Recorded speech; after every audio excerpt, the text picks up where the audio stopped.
माझा महाराष्ट्र न्यूज सदैव आपल्यासोबत।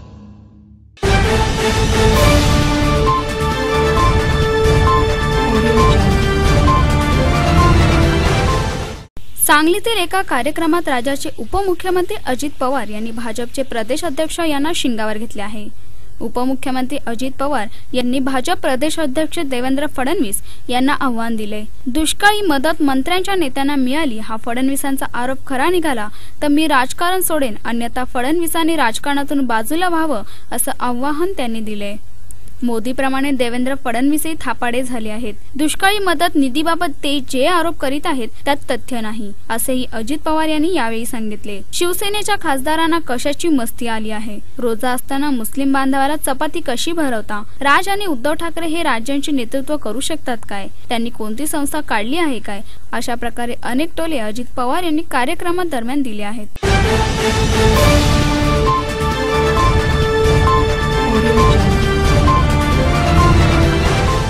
ऑटो रिक्षा आणि टॅक्सीच्या प्रस्तावित भाडेवाढीस मुंबई हायकोर्टाने सशर्त परवानगी दिली आहे। यासाठी राज्य सरकारला सर्वच्या सर्व रिक्षा आणि टॅक्सीचे मीटर्स हे कॅलिब्रेटेड झाले आहेत हे कोर्टाने आश्वस्त करून द्यावं लागणार आहे।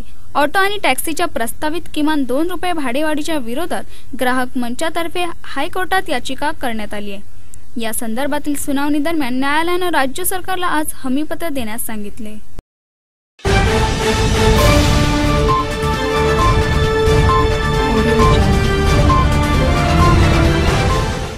यानंतर प्रादेशिक राजकारणातही तो दबदबा दिसेल का हा प्रश्न आहे, कारण बिहारमध्ये लालू प्रसाद यादव आणि नितीश कुमारही आता एकाच मंचावर दिसायला लागलेत।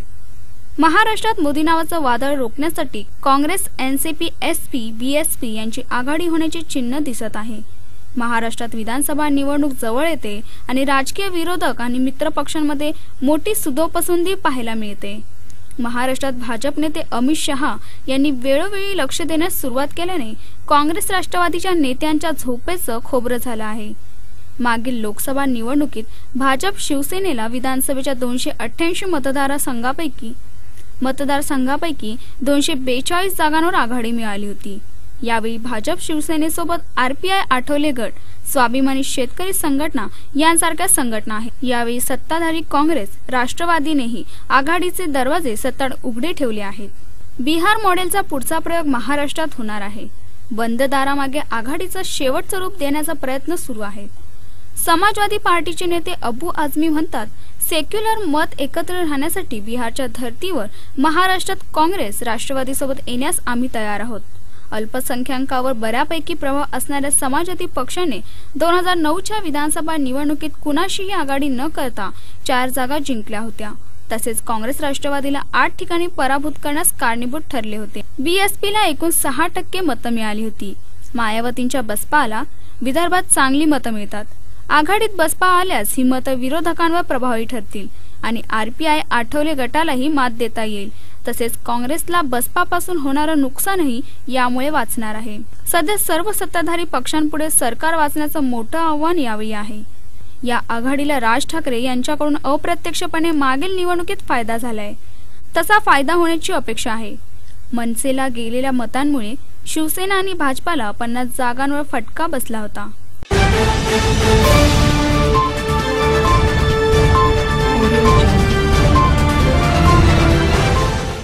मुकुंदनगर भागातील नागरिकांना सुविधा देता येत नसतील तर महापालिका हद्दीतून वगळा अशी मागणी संतप्त नागरिकांनी केली आहे। नागरी सुविधेसाठी नागरिकांनी महापालिकेवर मोर्चा काढला। आयुक्तांनी मंगळवारी बैठक घेण्याचे आश्वासन दिल्यानंतर मोर्चा विसर्जित झाला। 2 तास मोर्चेकरी महापालिकेसमोर ठिय्या मांडून बसले होते। गत 11 वर्षापासून मुकुंदनगरमधील नागरिक नागरी सुविधेमुळे त्रस्त आहेत। मोर्चे, आंदोलन, निवेदन देऊनही महापालिका प्रशासन काहीच करत नाही। 10 वर्षापूर्वी मुकुंदनगर भागात पिण्याच्या पाण्याची टाकी बांधण्याचे भूमिपूजन झाले। 5 वर्षापूर्वी कोनशिला बसली। अजमितीला फक्त टाकी उभी राहिली। इतके दिवस होऊनही पाण्याची टाकी पूर्ण होऊ शकली नाही। या कामास दिरंगाई करणाऱ्या ठेकेदारांवर कारवाई करण्याची मागणी यावेळी आंदोलकांनी केली आहे। फकीरावाडा, दर्गा दायरा व गोविंदपुरा भागातील रस्ते नगरोत्थान योजनेतून सुरू आहे, पण ते अजूनही पूर्ण झालेले नाही। रस्ते जोपर्यंत दुरुस्त होत नाही तोपर्यंत रस्त्यावरील अपघातग्रस्तांना पालिकेने नुकसान भरपाई देण्याची मागणी करण्यात आली आहे। तसा ठराव महासभेत पारित करावा असे आंदोलकांचे म्हणणे आहे। मुकुंदनगर परिसरात भाजी मार्केट, खेळाचे मैदान, दवाखाने, सांस्कृतिक भवन कधी अस्तित्वात येणार याची लेखी देण्याची मागणी आंदोलकांनी केली आहे। या मागण्या 6 महिन्यात पूर्ण न झाल्यास मुकुंदनगरला महापालिका हद्दीतून वगळून दर्गा दायरा, फकीरावाडा ग्रामपंचायत विलीन करावे अशी मागणी आंदोलकांनी केली आहे। पालिकेच्या प्रवेशद्वारासमोर आंदोलकांनी 2 तास ठिय्या मांडला। प्रशासकीय अधिकारी चर्चेसाठी बाहेर येत नसल्याने आंदोलक संतप्त झाले। मुकुंदनगरच्या मोर्चाला पाठिंबा देण्यासाठी आमदार अनिल राठोड हेही महापालिकेत पोहोचले। त्यांच्या मध्यस्थीने आयुक्त विजय कुलकर्णी हे आंदोलनकर्त्यासमोर आले। निवेदन स्वीकारल्यानंतर मंगळवारी मुकुंदनगर परिसरातील नागरिक, संबंधित ठेकेदार यांची बैठक घेण्याचे आश्वासन त्यांनी दिले। त्यानंतर मोर्चा विसर्जित झाला।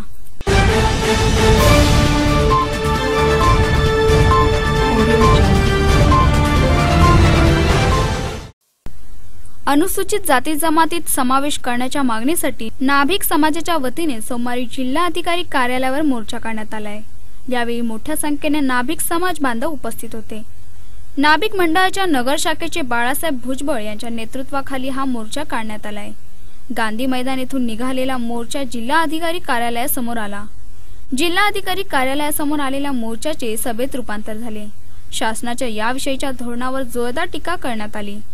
केंद्र शासनाच्या सन 1985च्या परिपत्रकानुसार नाभिक समाजाचा अनुसूचित जाती जमातीत समावेश झाला आहे।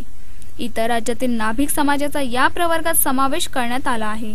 मात्र महाराष्ट्र शासन या आदेशाकडे जाणीवपूर्वक दुर्लक्ष करत असून समाजावर एक प्रकारे अन्याय होत आहे। केंद्र शासनाच्या नोकर भरतीत एससी वर्गाचा दाखला मागितला जातो, परंतु राज्याच्या आदेशानुसार नाभिक समाज ओबीसी मध्ये असल्याने नाभिक कारागिरांवर अन्याय होत आहे। सलून व्यावसायिकांसाठी गटई कामगारांप्रमाणे 10x10ची लोखंडी टपरी योजना सुरू करावी।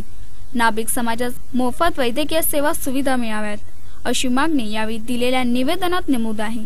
यावेळी खासदार दिलीप गांधी, आमदार अनिल राठोड, सुनील वाघमारे, बापूसाहेब भागवत, विकास मदने आदींसह मोठ्या संख्येने समाज बांधव मोर्चात सहभागी झाले होते। विधानसभेचे इलेक्शन झाल्यानंतर हा लढा आणखी तीव्र करण्याच्या विचारात आम्ही आहोत आणि त्या अनुषंगाने आम्ही 50 कार्यकर्ते आमचे नगर जिल्ह्याचे माननीय जिल्हाधिकारी कार्यालयासमोर उपोषणास बसण्याची तयारी आम्ही सर्वतोपरी केलेली आहे। आम्हाला जोपर्यंत न्याय मिळत नाही तोपर्यंत हे उपोषण असंच चालू राहणार आहे। मोर्चा काढला की संपलं असं मुळीच नाही।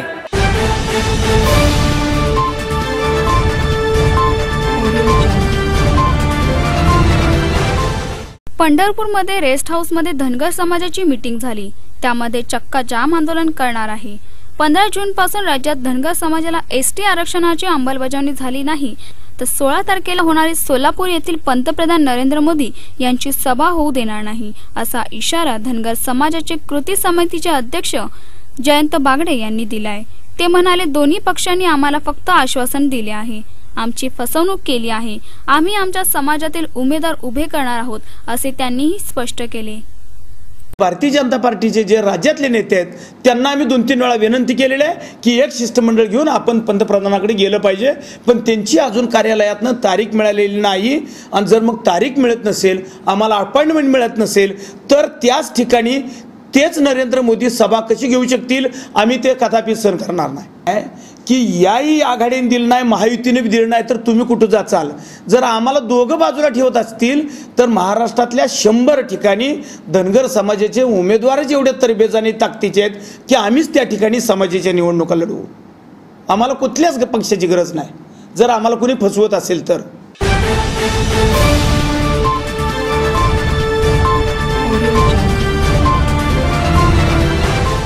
विधान परिषदेच्या एका जागेसाठी आता काँग्रेस विरुद्ध राष्ट्रवादी असा आघाडीमध्ये थेट सामना रंगणार आहे।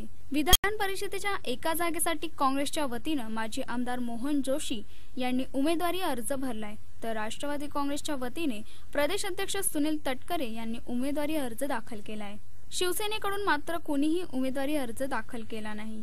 त्यामुळे आता एका जागेसाठी काँग्रेस विरुद्ध राष्ट्रवादी असा थेट सामना रंगणार आहे। तटकरे यांनी विधानसभेच्या आमदारकीचाही राजीनामा दिल्याने ते आता माघार घेणार नाहीत हे स्पष्ट आहे।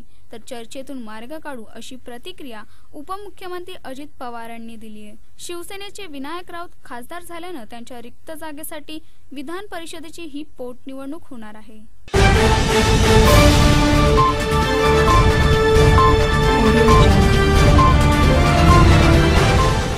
सांगली जिल्ह्यातील सागरेश्वर डोंगर कडांना भेगा पडल्यात। इथले मोठमोठे पाषाण कोसळण्याच्या स्थितीत आहेत। त्यामुळे डोंगराच्या पायथ्याशी असलेले ताकारी गावाच्या पंचक्रोशीवर माळींसारख्या दुर्घटनेची टांगती तलवार आहे। सांगली जिल्ह्यातल्या कडेगाव, वाळवा, फ्लूस, खानापूर इत्यादी तालुक्यांच्या सीमा जोडणाऱ्या सह्याद्री पर्वत माथ्यावरील हे ठिकाण म्हणजे सागरेश्वर। या डोंगरावर साकारले मानवनिर्मित सागरेश्वर अभयारण्य। विविध वृक्ष वनराईने नटलेला हा परिसर पर्यटकांचं आकर्षण आहे। सागरेश्वर डोंगरावर मध्यभागी कमळ भैरवाचं मंदिर आहे। हे मंदिर प्राचीन असून ते ताकारी गावचे ग्रामदैवत आहे। डोंगराच्या पायथ्याला ताकारी गाव आहे, मात्र आता इथे 15 ते 20 फुटाचे पाषाण पडण्याच्या परिस्थितीत आहे। सागरेश्वर डोंगराला भेगा पडलेल्या आहेत। याच डोंगराच्या कडा आणि पाषाण पडल्यास ताकारी गावातील घरांसह आणि इथल्या कमळ भैरव मंदिरालाही धोका निर्माण होऊ शकतो। ताकारी गाव आणि कमळ भैरव मंदिराला असलेल्या या संभाव्य धोक्याबाबत लेखी तक्रार दाखल केली आहे। याबाबत 20 लाखांचा निधीही मंजूर झाला आहे। मात्र वन विभाग काम करण्यास टाळाटाळ करत असल्याचा आरोप ग्रामस्थ करतायत।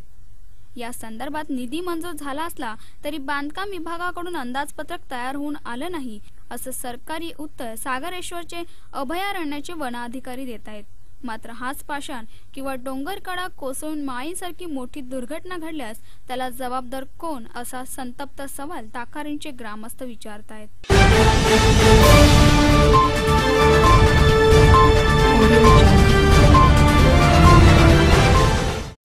महाराष्ट्र न्यूज सदैव आपल्यासोबत।